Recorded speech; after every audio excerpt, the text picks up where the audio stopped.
Welcome to the webinar.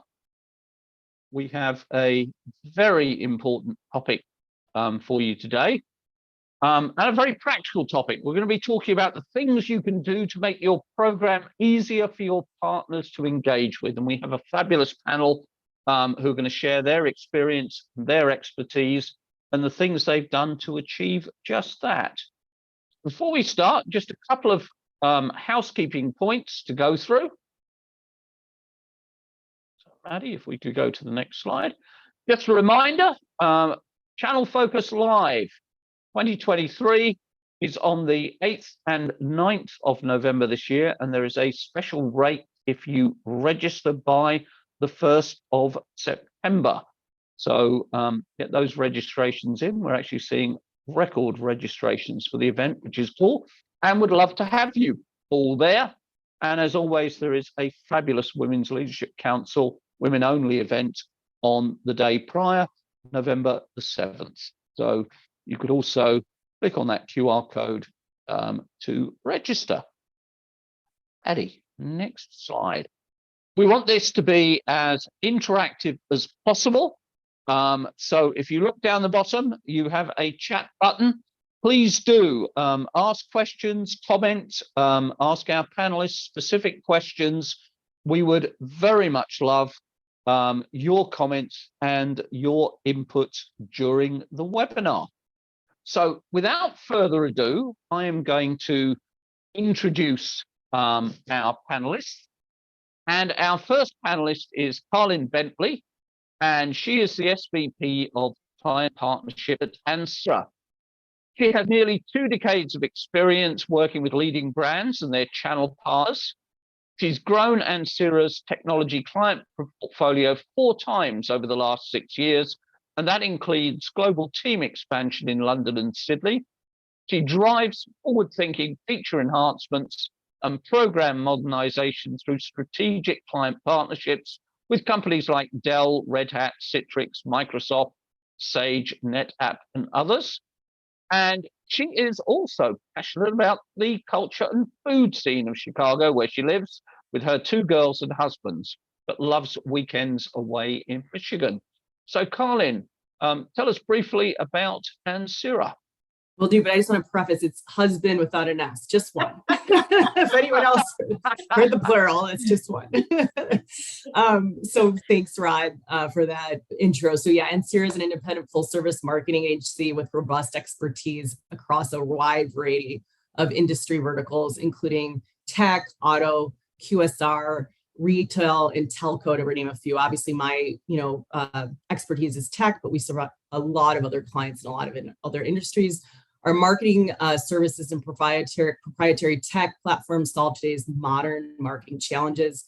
We help clients realize a connected marketplace by uniting the distributed ecosystem, ultimately driving increased demand and sales for their business. We're both a marketing agency and a leading channel software technology company, and we have a very unique method for driving B2B, B2C, B2B2C incentives, motivation, and loyalty. And I'm super excited to be on this panel today and share the virtual stage with all these great panelists. Thanks, Rod. Thank you very much. And our second panelist is Rob Cato. And Rob is the VP for North American Channel Sales at Lenovo. And at Lenovo, he is responsible for driving customer-centric technology, solutions, and services with and through key distributors, NSPs, and VARs. He leads a world-class team of channel sales executives who engage with and maintain key relationships with over 20,000 plus partners in North America.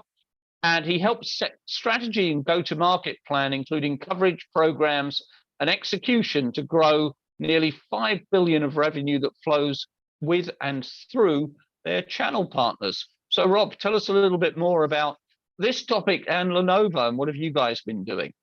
Rod, thank you very much. Super excited to be here as well, and looking forward to the panel discussion. So Lenovo is a $60 billion plus hardware, software, services, technology provider globally. We have about 35 to 40,000 employees, And I have the opportunity to lead our North America channel business, which includes about 10,000 partners here in North America, about 5,000 active on any given quarter. And we drive about $14 billion of revenue here in North America through and with those partners.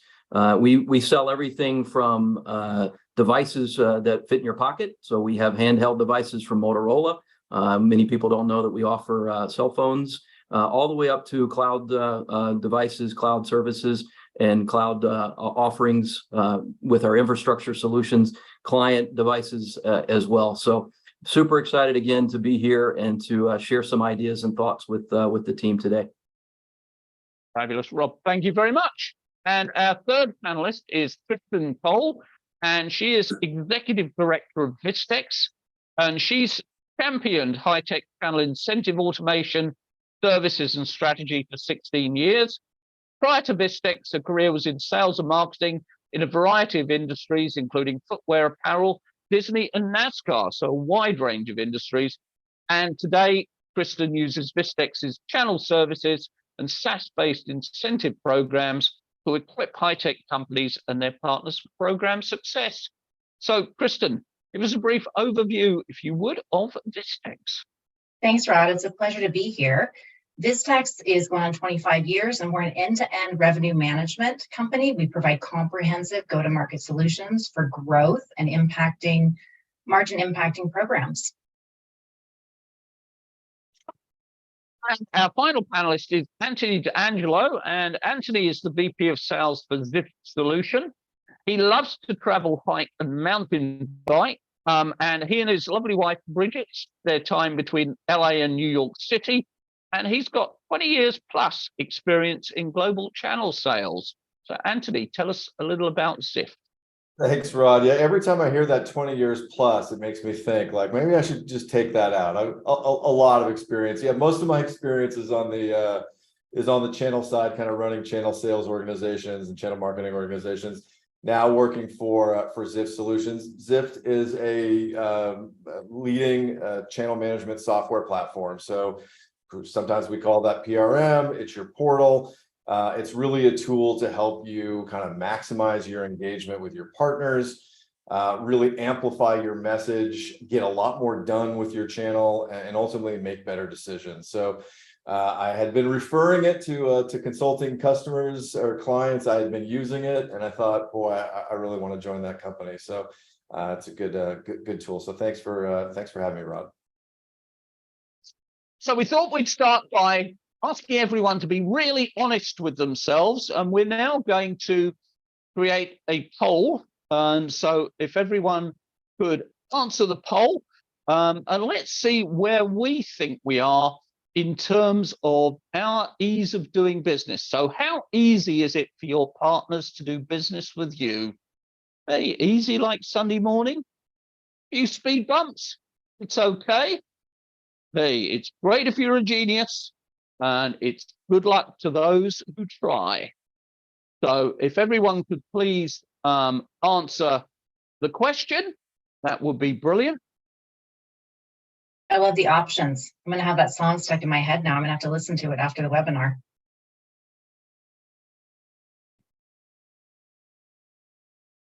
It's already stuck in my head. Thanks, Yeah, Kristen. I'm singing.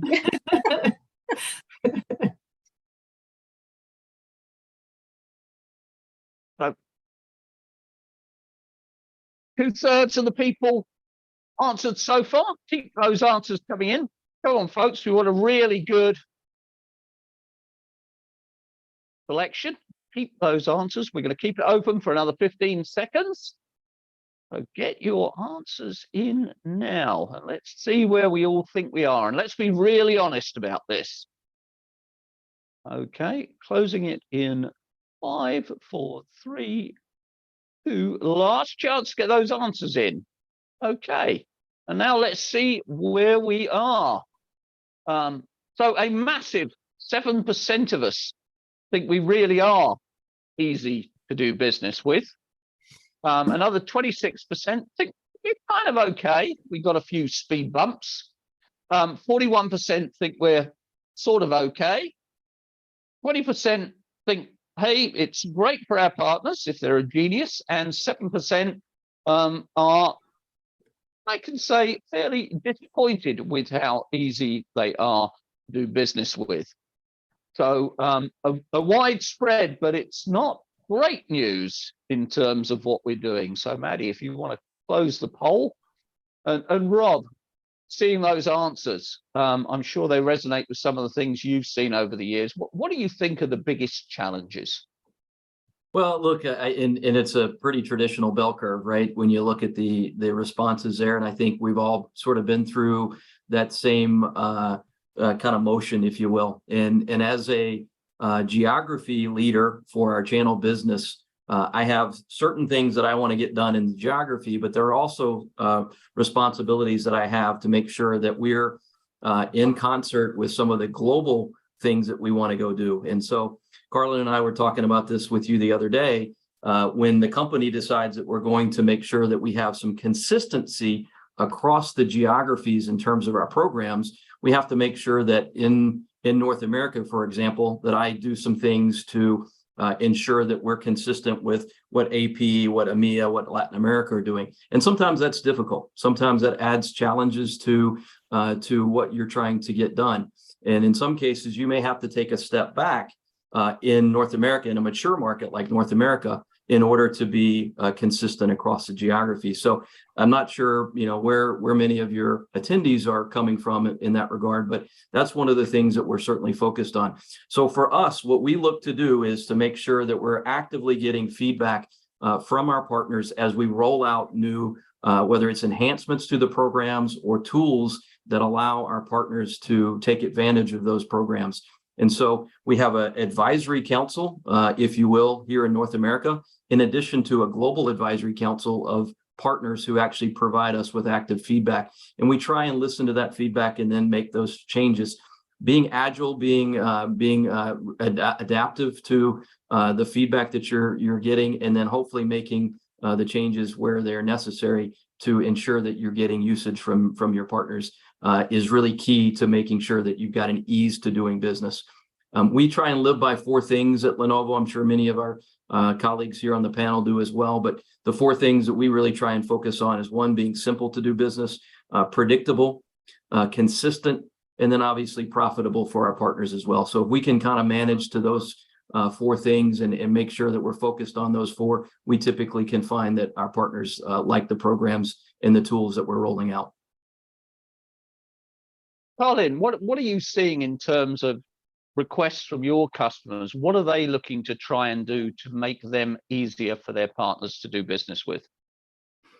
So I think a lot of what we've been focused on lately is just overhauling communication and just making sure that communication is clear, right? And I definitely think surveying and program feedback opportunities are totally necessary. But I think in order to understand who you're supposed to be engaging with and how do you make those messages relevant, I think it starts with regular communication. So keeping those lines open, making sure you're keeping your partners informed about program updates and changes, whether that's kind of communicating through your partner portals or regular newsletters or webinars or even personalized emails, right? You just want to make sure you're sending comms as they're relevant through those various kind of stages in a partner life cycle. And Rob, we also talked about segmentation. So as you're scaling and you're looking at, expanding globally and communicating to your partner community globally, you've got to make sure you're personalizing those communications. So we talked about leveraging preference centers, right, in order to be able to do that. And those are going to ensure that you're communicating to the right person in the organization with the right communication vehicle and with information that's most relevant to them. And I also think, making sure you're leaning in on like an overall communication plan is also important as well. Because you also want to make sure that you're not inundating, your partner community with communications, right? And you also want to make sure that message is consistent and that everyone knows what you know across the board. So if you're integrating with third parties or other software, all of that has to kind of be connected. And I think that can bubble up to that preference center that I was talking about earlier. And then I love too, Rob, that you kind of added in about activating on that feedback, because the worst thing that you could do is solicit a bunch of feedback from partners and not actually do something with that feedback. And we see that a lot, believe it or not. Yeah. And the thing that when we really go to our advisory council members, we talk to them about some of the things that we're going to do. Once we all decide that that's the direction that we're going to go in, we actually leverage them to help kind of message that out to the rest of the partner community. They're advocates, if you will, on our behalf. And so that's one of the things a lot of times we'll ask them to do is, whether it's at one of our large events or in some other communication, they advocate for us on some of the changes or some of the things that we might be doing. So that's, I think, a best practice as well. One of the things partners are asking for, Kristen, is automation. And what do you see are the key things that they're demanding? Please automate this to make my life easier. With the automation, we're seeing more and more of that. And if you're still working on spreadsheets, it's definitely time to consider to automate something, right? And to make your life easier, to make your field staff life easier and your partner's life easier. A lot of what we see people looking at is automating to remove bottlenecks. So when you're talking about maybe workflows for NDF to help create efficiency for admins and partners, providing data around those. And also with the workflows, you want to implement the metrics around them so you can help identify those bottlenecks. So figure out where something is stuck. But that could be maybe it's stuck with a person. It could be stuck with a certain type of activity or POP that you're requiring. If you have that analysis completed, you're going to be able to go in and make those small changes to be able to help your partners engage with your program and make it simpler. Anthony, one of the things the partners are looking for is we talk about a single pane of glass. What do we actually mean, and how do you do that? So it's difficult to do it when you've got disparate systems, but there's definitely technologies out there that will help you do that. One of the things that does is kind of provide some of that single pane of glass, but it's really about making sure they've got the right information in front of them at the right time. That the right partner is getting it. So, everybody kind of touched upon kind of segmenting and customizing and automating. And you really want to leverage technology to be able to do that, right? It's going to simplify your world if you do. So being able to collect which campaigns are you running that are delivering certain business outcomes and get the attribution that you want with the vendor that you're working with. I mean, partners want to see easy access to all of those tools.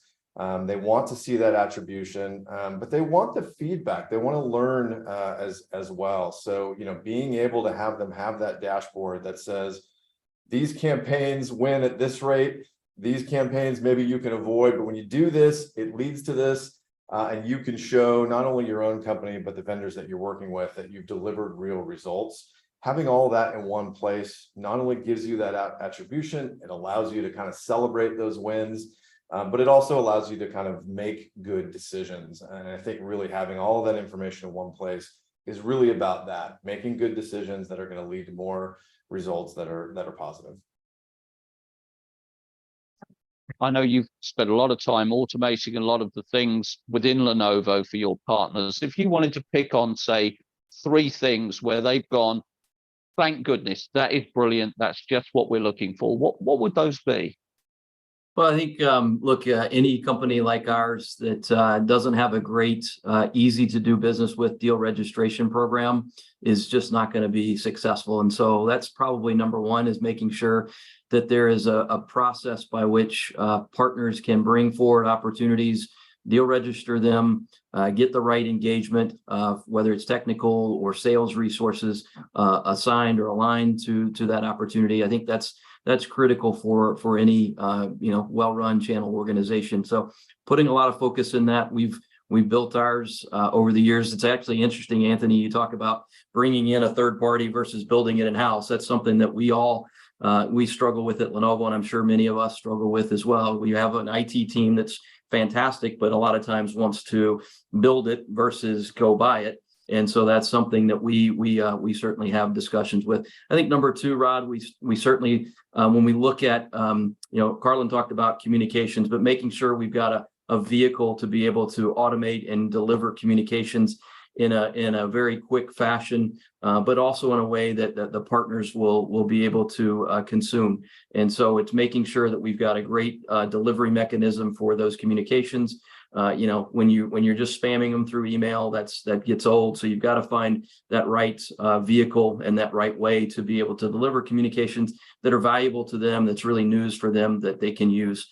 And then the last thing that we internally have to do, and I one of my jobs at Lenovo is to almost educate our own internal sales force about what the channel is, about the value that they bring, about the solutions that they're driving. And so I look at my role many times as an internal advocate for the channel, not just an external advocate out to the channel. And so I think we have to look at how do we deliver in an automated way, what programs we're running that particular quarter, that particular year, that will make our sales team, our end user sales team, or our inside sales call center sales team, make their job easier for engaging with a partner. And so that's another thing that we spend time on, is to make sure that we've got good delivery mechanisms and automation around how we do that, and ultimately making their jobs easier to do business with the channel partners.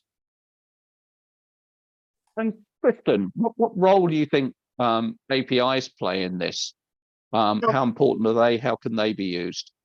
Gosh, Rod, APIs are so important. And as Anthony was talking earlier, as much as you can get all the information in one place, great. I think that is a challenge for most companies to have information all in one location. And is it feasible? 100% no, it isn't. So having those APIs, but bringing that data in as much as possible is going to be so key to a successful program, and making sure as much as possible is in front of your partner's fingertips. I would say that there should be plenty of, ready-made APIs out there for the companies that you're working with to be able to help support that transfer of data back and forth. And it's going to help fuel knowledge, automate as much as possible. So yeah, it's very, very important. I think too, in this day and age, as you're supporting, your channel program, you're usually not leveraging a single third party, right? You're usually working with several. And I think APIs definitely make that seamless experience possible, and they make sure that all those systems are kind of speaking to one another, right? And that they're not disparate and they're as integrated, and serving not just partners with a better experience, but your internal teams on tapping into data, like Kristen was saying, and things like that as well. So we know there's no one that does it all. So I think APIs definitely make the impossible possible. And as much as you can, build them in from the start. A lot of people will roll those types of things out, but if you can, whether you're starting a new program, you're just going into automation, it's one thing to do the tools, and then the APIs sometimes are add-ons, sometimes they're just built in and included, but make sure you do as much as possible to get those in at the very beginning. Anthony, one of the things I get when I have discussions with CEOs of channel partners and they talk about their vendors is, I can't find the information I'm looking for. I don't know where I am. I don't know where I am with the different programs. What's your advice on providing what should be included in a really good partner dashboard? So what I like is we've kind of touched upon a lot of these things across Rob, Carlin, and Kristen. It starts with something that was already mentioned, and that's segmentation, right? Knowing which partners you're targeting, which characteristics each of those have, and then building in specific information that they need. Oftentimes, the mistake that we make as vendors is we throw stuff out there. It's not really customized. It's not personalized to the people that need it. And yes, it's available, but they kind of have to go find it, right? So having something very clearly or very accessible, but very clear, this is what's important to you. That could be a partner profile. It could be a geography. It could be behavior, right? It could be a combination of all those things. It could be a partner in Korea that just passed their certification. What's the next thing that they need to see? So in terms of the dashboard, you need to make sure that it's personalized and customized. and that you're really directing, provoking, and driving the user, the partner, to the right experience. And oftentimes we're a little passive when it comes to that. And that leads to people looking for information and not necessarily finding it, and therefore not taking the actions that you want them to take. So really getting the right information, so that they don't have to look for it and find it, get it to them at the right time, based on as many characteristics as you can. And you'll start to see actions coming out of that delivery of information. Something to add on to what Anthony's saying is, with the dashboards, allow the person to be able to also export the data. Have the dashboard to keep it simple, but some people, as much as we want to simplify things, really need all that extra. That's just how they work. They need the extra information. So just give them a way to also download that and be able to run whatever pivot table they want, extract it, and do their own analysis as well. I would say too, a lot of times, we're obviously making recommendations and serving content up that's relevant, but also allowing them to customize. If they want to pull in some other dashboard views and kind of build their own, and they're that mature, interacting with the system, definitely make that an available option as well. Yeah, I think that's a great point, because we find a lot of our partners are starting to evolve their businesses. They may have started off as for instance, education reseller or education partner, and then ultimately they want to move into other segments of the market. And so they do, Carlin, want to be able to evolve and be able to gather data and use that to make maybe critical decisions on what part of the market do I want to get in, or what part of the market do I want to try and serve. So it's a great suggestion. Rob, while I've got you on there, Sure. I get another complaint I get from a lot of the partners I talk to is they just serve up all this information. They don't understand. I'm the CEO. I get the same stuff as my CTO, as my sales manager. How do you deal with a situation where you're dealing with a partner? They've got lots of different fields within their organization. How do you get the right information to the right person?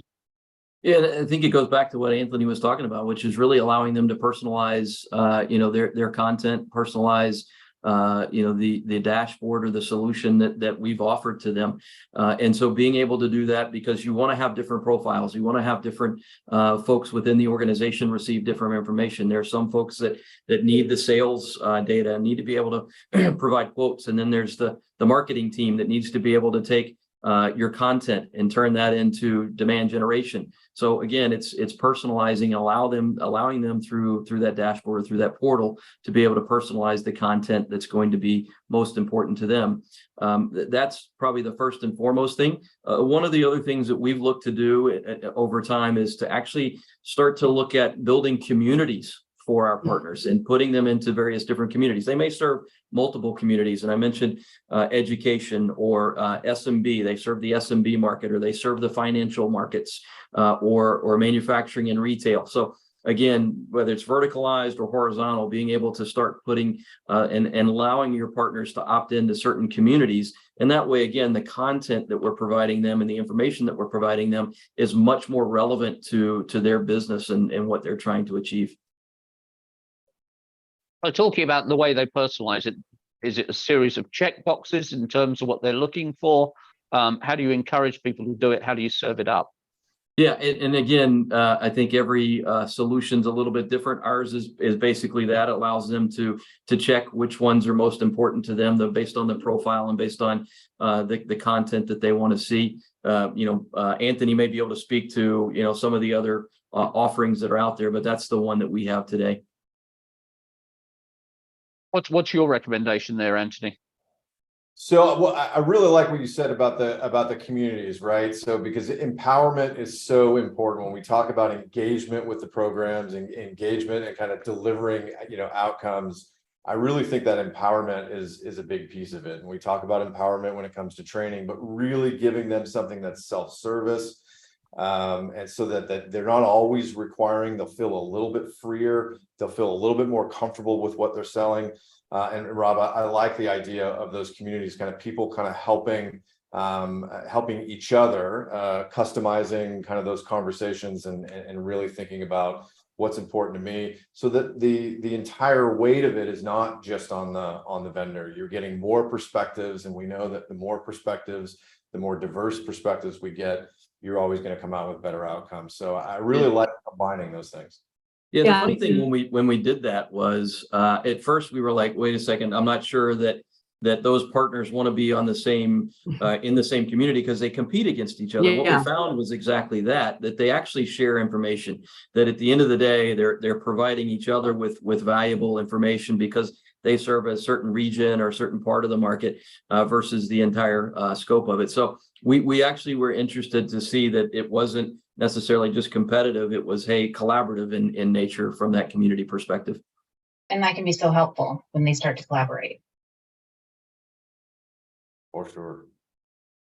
And Colin, program attainment, sharing that with your partners. What are some of the key things that you need to be sharing there? Tiering or caring? No, I said program attainment. What are the key things you need to be sharing with your Oh. partners? What's the data they're looking for?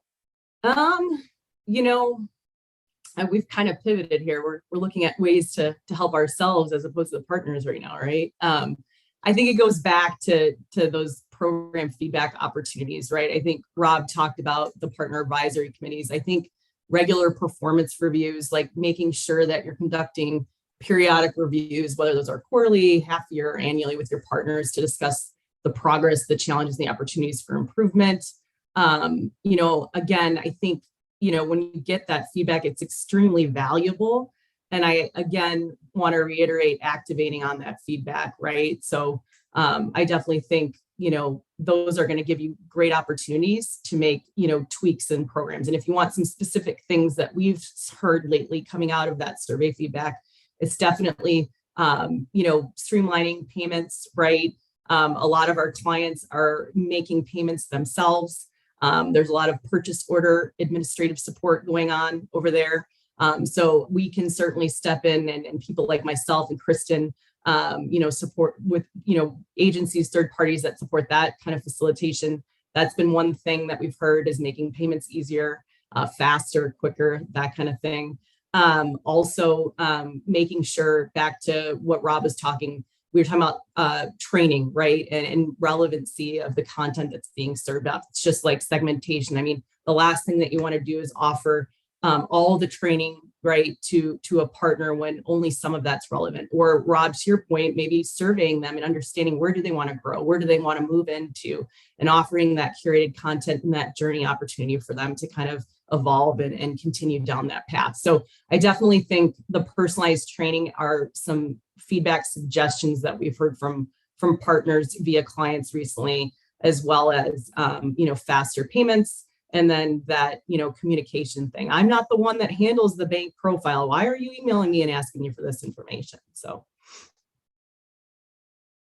we tend to use the attainment data a lot of times too, and maybe this is the sales guy in me, but we really go back and say, look, you're X away from or Y away from this level or achieving you know, next status. So really try and use that attainment, and if you serve that to the right person at the partner, that's also how they're wired as well, right? So they look at that and they say, I'm at 900,000 and I get to $1 million, I get to participate in this you know, next year or this program and get to the next level. So we really try and use it and make sure that it's served also to the right person within the organization to hopefully encourage additional sales for that particular quarter or year.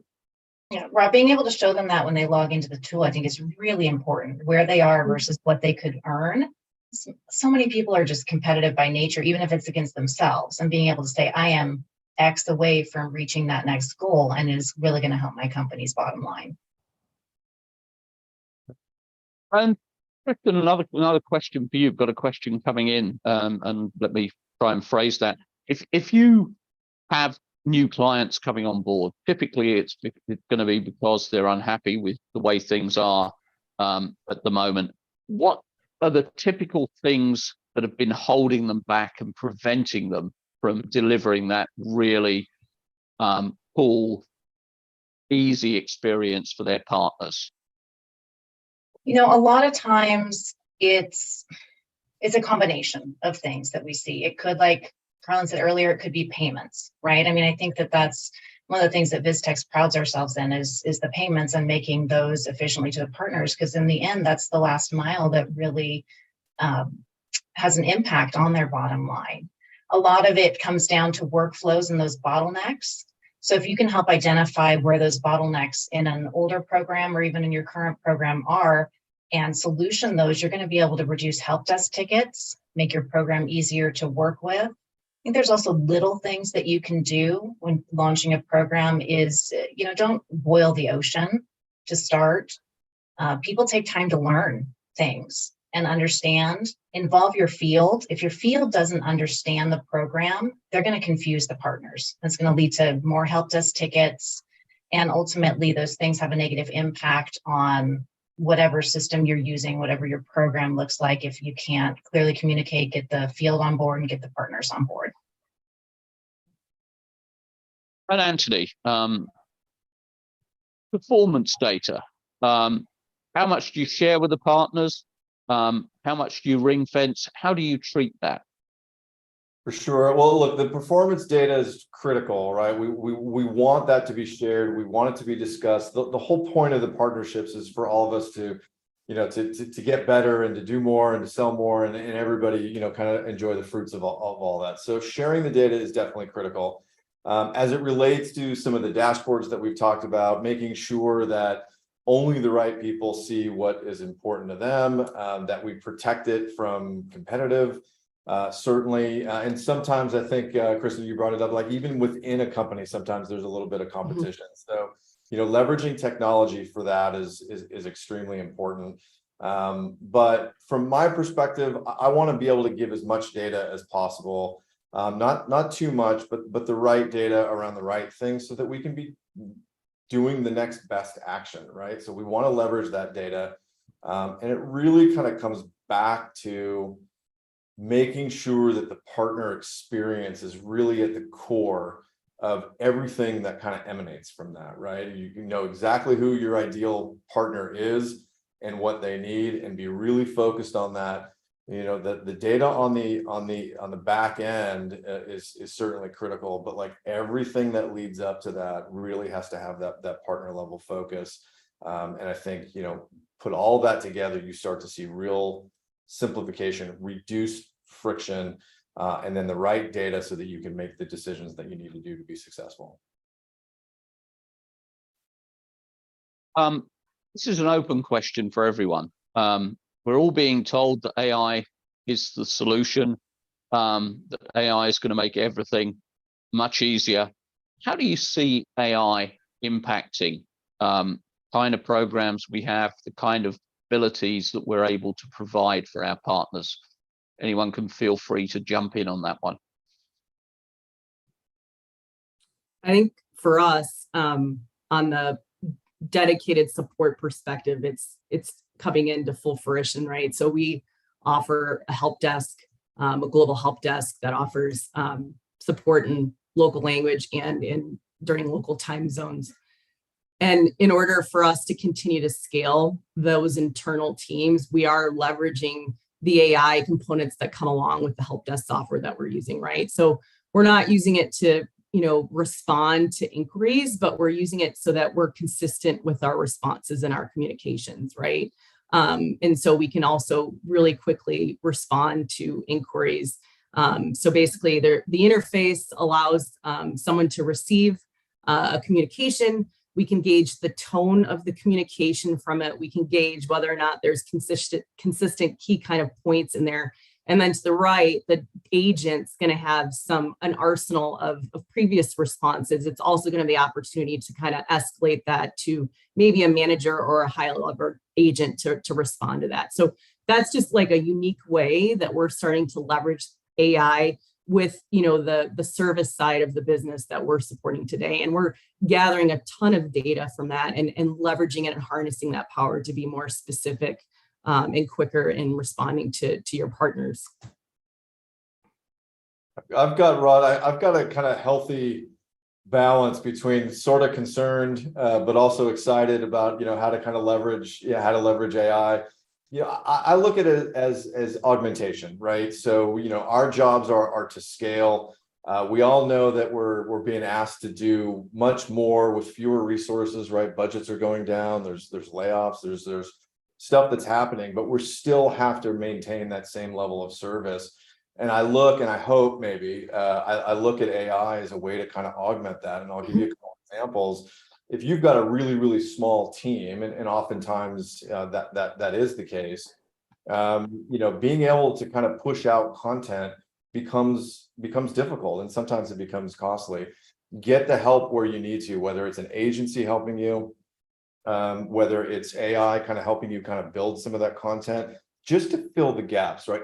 It shouldn't be the main thing that you do, but it can augment. And then the other thing is, in terms of kind of business insights and business decisions, we've leveraged that a little bit here, where we can kind of take something and leverage AI to give some guidance on next best actions, right? Here's kind of where we're at. Here's what the data tells us. What could be some outcomes or next best actions that we could take from it? So, I really look at it primarily as kind of helping us build our teams, fill in gaps. But I also think there's a strategic element where you can take what you know, and balance that out with kind of something that can take a really big picture perspective of it, and it might help you find some ideas. At the very least, it'll help you validate the ideas that you have. Rob, I mean, one of the things we talk about systems, we talk about all these sorts of things. From a partner perspective, the other thing that's really important for them in terms of ease of doing business, many of them, particularly the long tail, working on, pretty tight P&Ls and balance sheets. They're not making a lot of money.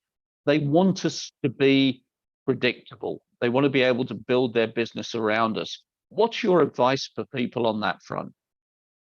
Yeah, I think the biggest thing is, continue to be as consistent as you can with your approach on the programs that you have in place. Don't try one for a quarter and then decide, okay, it's not working, let's try another one.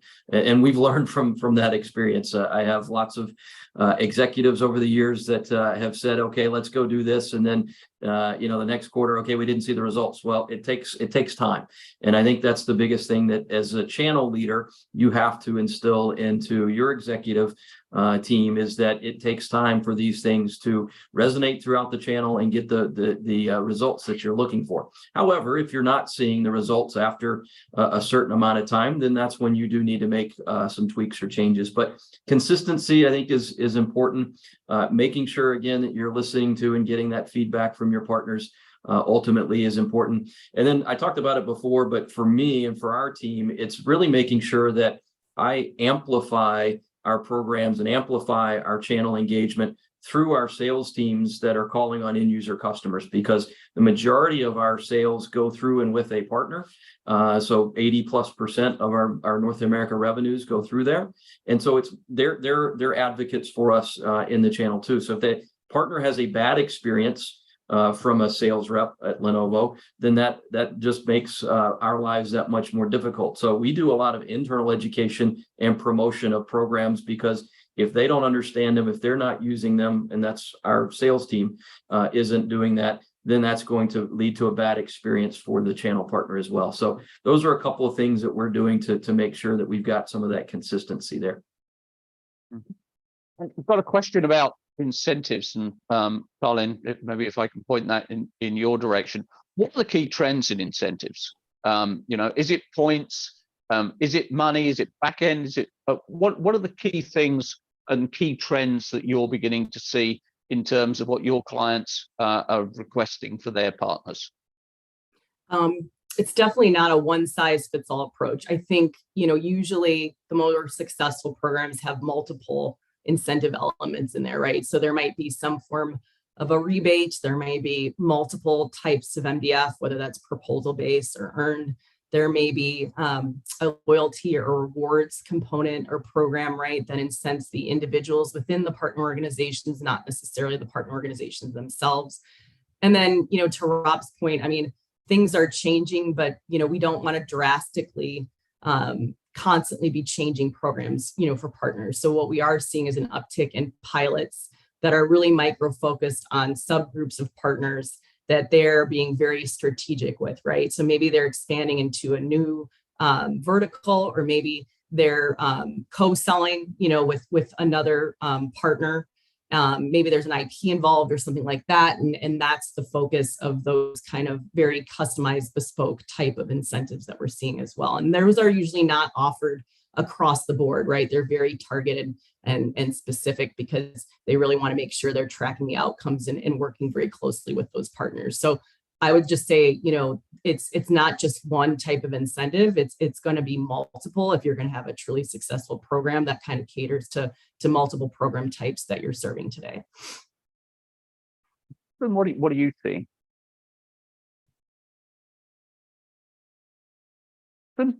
Oh, sorry, you cut out at the beginning. That's to me. What do I think? Okay. Mhm. I was at a show last week with some MSPs, and I took the opportunity to ask about this topic. And what was interesting is they didn't really tell me about how a program could be simpler.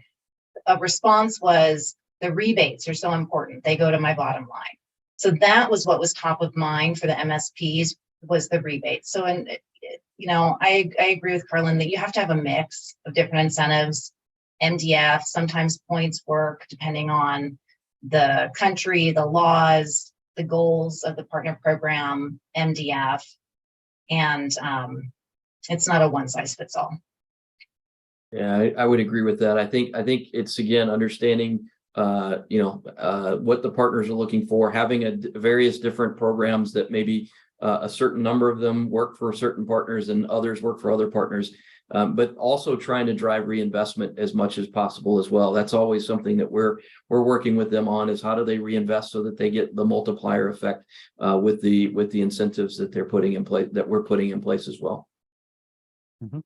And Rob, because you touched on this earlier, you can have the best system in the world and the worst channel account managers, and the partner is really, really unhappy.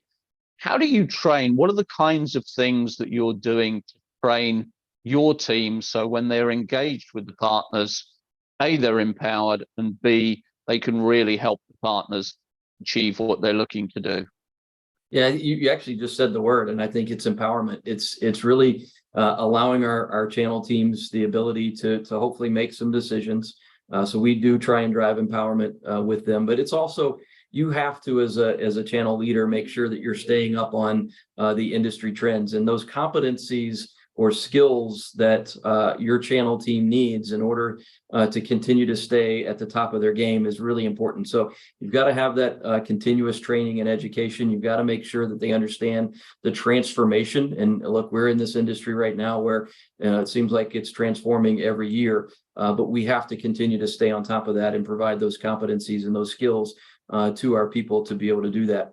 But I do think empowerment, being able to sit down with a business owner who is running their business and making decisions for a number of folks in their organization, you have to be able to allow that channel account manager to be able to make some decisions for that partner and work with them on those certain things. Great. And I've got a bunch of other questions coming through that I want to touch on before we finish. And one of them is about partner feedback. Anthony, in your experience, what's the best way to get that partner feedback? We've got surveys, we've got partner advisory councils, we've got all sorts of things going on. But what for you have been some of the things you've seen that have really worked well? For sure. Look, it's really a combination of all those, right? So establishing that feedback loop is incredibly important. So getting those surveys and making sure that they're actionable, but also the day-to-day interactions that you're having with your partners is incredibly important as well. And then combine that with data wherever you can, right? Is the data showing or reflecting what we're hearing? Because with so many partners and different personas and profiles within those partners, you could be overwhelmed with lots of different inputs, and you don't want the last thing you heard to be the only thing that you heard, right?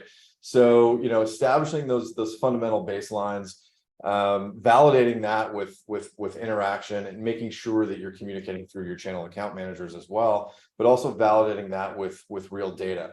Are we seeing drops in engagement, drops in people, coming to us, or drops in deal registrations that might have been reflected in some of those surveys that maybe we missed the opportunity to kind of re-engage. So you really want to take a full view of all of that. And I think the more you do that and the more realistic you are about tying those things together and not trying to have the most rosy outcome, like be realistic about it. Now you're starting to look at something that you can kind of action and really address and turn around if you need to, or do more of.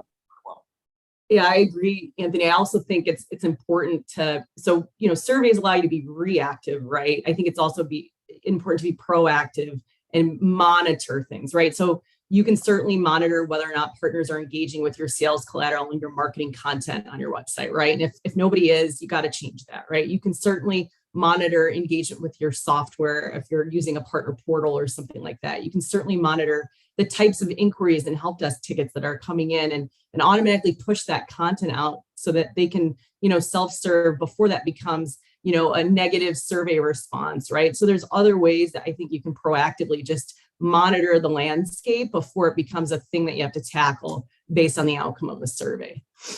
Yeah, anticipate as much as you can, for sure. Anticipate, but also follow through, right? Especially if you hear things more than once, it's obviously a pain point that needs to be addressed. Yeah. And Rob, to your point about consistency, right? When you've got different, if it's a company that has different people coming in and then you start a process and then Kristen, to your point, and then you don't do the follow-up, all of that stuff kills momentum. And the more consistency there is across all of these things, everything that we do, the better the results are going to be. I mean, I'm sure your best customers are the ones that have been with you for the longest. They can be some of the worst too sometimes. But certainly somebody that's been selling a long time, working with you for a long time, they're certainly more apt to be successful. So consistency definitely is key. We're almost out of time, so I'm going to go around everyone in just a second. But before I do that, Rob, if you look at your program, Lenovo, what are you monitoring that's you're saying these are the critical things that are going to tell me if I am actually becoming easier for my partners to do business with? So we look at a couple of different data points, Rod. Number one, the growth of net new partners, right? We want to continue to add new partners to our base. We want to, obviously from time to time we'll lose partners, but we want to add more than we're losing. So we have certain metrics that we do to go look at that. We also look at how many different lines of our business that they're selling. So today we might have a partner who's selling one line of our business, maybe just client devices, but obviously we've got infrastructure solutions or services or software. And so we look to see how they're doing across the multiple lines, and are they starting to sell the breadth of our solutions. So that's another metric. And then I saw in the chat that someone was asking about our partner experience, but we also really monitor the partner experience and making sure that we are delivering on the right engagement, that we've got the right enablement out there. So Carlin, I think it was you that mentioned, are they taking your assets and actually reusing those? And so if they're not, then that's something that we look at as well. So there's a small list of probably 4 or 5 key metrics that we look at to ensure that we've got healthy programs and that we've got a healthy channel. And then I mentioned it at the beginning, but deal registration for me and for us, that's your pipeline. That's your opportunity pipeline. And if you're not seeing the deals come in, if the partners aren't registering deals or getting quote activity, then there's something wrong, and you need to make sure that you're taking quick action to adjust to that as well. Final question for everyone, and I'll start with you, Kristen, if I may. And that is, if you're looking at being easier to do business, what are the key places? What's the key place you should start? One thing I think where you can start, if you're launching a new program or making a change, plan to handhold your partners at the start. Where I see a lot of challenges is when a change comes or a program launches, there's not enough support right there in the beginning to answer the questions quickly, to explain the content, to train the field up front. And if that's not done, then partners are going to get frustrated and it's going to take them longer to come back and engage. So implement the metrics to evaluate that onboarding process and go from there. but plan to have support, whether it's internally or you need that initial support from an outside service. Colin, same question to you. What's a key piece of advice for folks on the call if they're trying to make their companies easier to do business with? What are some quick wins? Yeah, I think the first thing you need to do is evaluate kind of your long-term strategy. Like, are you looking to scale quickly, or do you want kind of to evolve into a mature program? Are you supporting things globally out the gates, or are you focused on a specific region? Because I think that's critical in deciding whether or not you're going to be managing things through spreadsheets or in-house, or if you need to partner with, you know, a solution provider, a PM provider, an incentives program provider. And I definitely think if you're looking to scale quickly that you need that, because you're not going to be successful if you do. I mean, if your partners are working with your same team that's helping them be strategic and expanding into new markets and growing your business, they can't also handle the burden of managing your incentive program on top of that. So I just think you have to look at things in a larger scale perspective and where you'd like to head, you know, near future and, you know, further out future, and make sure you're skilled for success from the start. Question to you, Anthony. One piece of advice, what's going to make a difference? Simplicity, right? Simplicity and focus. I think it really starts by making sure that you are partner-centric. The program itself is not overcomplicated. Sometimes complexity is necessary, right? But where it's not, take a really hard look at removing any friction that you possibly can. That could be duplicated efforts. It could be, chat versus email. There's lots of different ways that we introduce complexity, not on purpose, but it happens quickly, and it eventually is kind of overwhelming. So if we think of something practical to do, if you really take a hard look at we talk about customer experience all the time. Partner experience is equally important. In fact, maybe more so. Look at what that communication path is, that overall partner experience path is. You'll see complexity. Some of it's hidden, but some of it's fairly obvious. If I'm thinking about anything, simplify the program. Don't over police it, and really work at reducing as much friction as possible. Rob, you've just implemented a major new program, Lenovo. What are the key wins there? What are the key things where you went, yeah, we really got this right?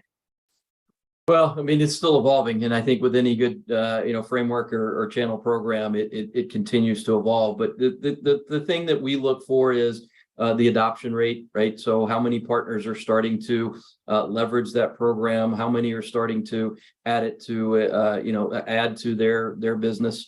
The other thing that I always try and make sure that when we announce a program, or back to Anthony's point, simplicity, are we giving time back to the partner, right? Time is the most precious thing that they've got. And so if whatever program or whatever tool that we're introducing actually adds more time to what they're doing, then they're not going to use it. So we always ask ourselves, are they going to get time back? Is this going to provide productivity to them so that their sales team or their marketing person or whoever it might be in their organization actually is able to go work on something that drives their revenue, drives their business? So that's one of the key things. It's hard to measure, but it's something that I think every good, channel person should ask themselves: are we giving them time back? Fabulous. Kristen, Rob, Colin, Anthony, thank you for some fabulous advice, some really great suggestions, and a lot of really practical tips people can take away. We have got a survey that will pop up as you leave. Please do. We want to know your thoughts on the webinar and your feedback. We've just been talking about feedback. That's our feedback. So please do complete that survey. And once again, Kristen, Rob, Carlin, Anthony, fabulous job. Thank you very, very much indeed. Thank you. That's great. Thanks, Thanks everyone. Thank you. Take care.